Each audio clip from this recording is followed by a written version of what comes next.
It's been a while. How are you doing? So this is a question I've been getting a lot. This question seemed to spike during Nutcracker season, so sorry, Nutcracker season is over, can't help you there. But these tips can still help you for your future performances, or if you have a performance coming up in the spring that you're worried about because you can't remember the choreography. I myself am a very slow learner. I have a hard time picking up choreography. This is why I suck at auditions, because they expect you to learn a 5-minute piece in 30 seconds without hearing the music. I am a slow learner and I am a verbal learner, which is like the opposite of what you need to be a quick ballet dancer or dancer in general. If you want to pick up choreography quickly, you gotta be a fast learner and a visual learner. I am neither of those things. 5 tips to help you remember your choreography.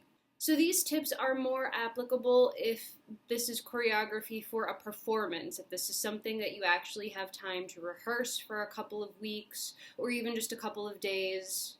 These tips may or may not help you pick up choreography quickly in an audition type of situation, because I can't even do that. Tip number 1, listen to the music over and over again. Get familiar with it. Play it in your car. Play it when you're in the bathroom getting ready. Play it when you're doing your homework. Always have it playing in the background, because when you become so familiar with it, you're going to pick up all these little nuances and musical cues and little hints that you didn't know that were there before. So you think, oh, Waltz of the Flowers, I know how that goes, da-na-na-na-na, da-na-na-na, and you're so over it. But did you realize that there's that long-ass harp introduction in the beginning? Are you supposed to be dancing during that time? Well, you better figure that shit out. Did you realize that before every dewdrop entrance, there's a slight change in the music? Sometimes there's violins, sometimes there's little wind chimes. And when I had to speed learn dewdrop at the last minute, all I had to help remind me what my next entrance was going to be were those musical cues and some notes that I hand wrote and plastered on the backs of the wings so I could see what I had to do. Which brings me to number 2, write it down. No shame in writing it down. Like I said, I'm a verbal learner. I need to know the names of the steps. Sometimes writing the names of the steps will help me remember it. And keep your note with you. So at any moment, if you're trying to go over your choreography in your head and you're like, oh, fuck, what was that thing I was supposed to do right here? Pull out your little notes and be like, oh yeah, right here was that weird pas de bourrée section that always fucks me up. Okay, so let me see. Which foot is in front for this one? Oh, I wrote right foot front. We finish with our right foot front. That's how you get into this next thing. I was in a couple of Nutcrackers, and this always happens. They spend so much time with the younger kids trying to get their shit together that when the time comes for the older dancers, they're just just do this, good luck. And, we don't have a lot of time to rehearse our variations or rehearse our choreography or, clean it up. If you're an older dancer and if you're advanced, they kind of just leave that up to you to figure it out. Choreographers don't want to hold your hand if you're an older dancer or a more advanced dancer. So they're just here it is, get your shit together, bye. So I would have to bring my notebooks to rehearsal, and sometimes as we're going through the choreography, I'd be writing shit down, or at the end of rehearsal when it was all over, I'd ask the choreographer, I was like, wait, I have a question. After this thing, then what happens? And then they're like, oh, it's da-da-da-da-da, and then the lines cross, and then blah-da-blah-da-blah. And I'm like, okay, we do lines cross, we do this, and I would write down everything that we did. And it's a little time consuming. You might want to come up with your own little shorthand words or symbols or arrows or something to make it easier for you to understand if you don't feel like writing out the whole fucking French name for every step. Which brings me to my 3rd tip. You can make up your own names for steps if it helps you remember. I do this all the time. There's no right or wrong way to take notes for yourself. It's what helps you remember. You're not getting tested on it. You're not getting graded on your spelling. I would have to do this a lot when I was teaching kids because they're not going to remember all the names of all the steps in French. So I would just come up with stupid things that would help them remember. It's oh, this is the part where you throw glitter, and then this is the part where you lay down and go to sleep. So it's here, sleepy time. look down, collect your flowers with your arms, and then turn around. So, sleepy time, collect flowers, turn around. I'd come up with all these weird things, even with the teenagers, because they like don't want to be in ballet. They're too cool for ballet. So it's like I would have to come up with like stupid things to keep them engaged. Like I was trying to teach them Carmen, the opening solo to Carmen, and I was like, we've got this do do do do do do meow, because she does this thing where she like flicks her wrist and flicks her leg backwards like attitude, and I would just call it meow because it looked like a cat. And there's nothing wrong with doing that. If on your notes it's like blah blah blah meow, and you know what meow is, great, meow it is. You are a cat now. This is no longer Carmen. Fourth tip, make up a story. If you want to make up your own story or make up your own dialogue, first of all, that's what ballet is. You are telling a story.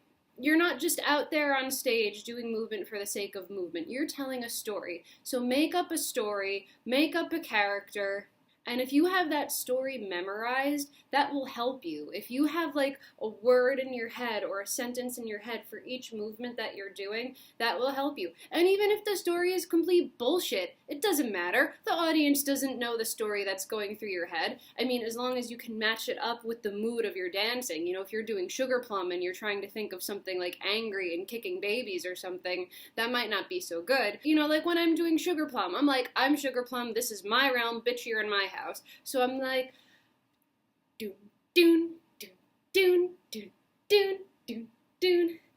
Bitch, you're in my house now. Look at me, look at me, look at me. I'm so stinking cute. Diddly-doo. So just like whatever helps you get through it, whatever helps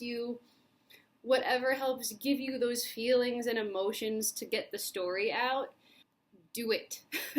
So make it up, make up a story, create dialogue with your body. And then that brings me to number 5, create dialogue with the other dancers if you have other dancers on stage with you. Or even if you can't really create dialogue with them, look at them for visual cues. Dancers get really good at looking like they're looking at the audience and smiling and happy, but they're actually looking at the dancers next to them with their peripheral vision. This is a fact. I really think dancers have stronger, more sensitive peripheral vision than other people. This happens to me in real life. I'll be walking down the street and out of the side of my eye, I will see like a snail or just like a little bug or a frog or something. And my fiance is like, how did you even see that? And I'm like, I don't know. It was there and it moved and I saw it and I picked up on it really quick because it moves. And my ballet teacher is the same. She can be like looking away or looking somewhere else and she can correct me and see what I'm doing wrong without even looking at me. Her peripheral vision is like, don't go there because shots will be fired. So I'm not saying you have to learn the choreography of everybody else, but if you know like you have an entrance coming up or you've got this solo coming up or like you're not clear about the timing, look at the dancers that are around you or in front of you or about to exit and it's like, oh, okay, when they do this step, that's when I gotta get ready to come out.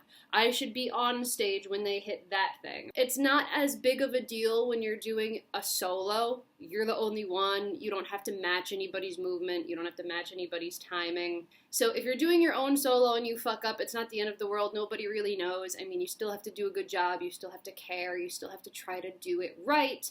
But if there are other dancers on stage, just pay attention. Be aware of your surroundings.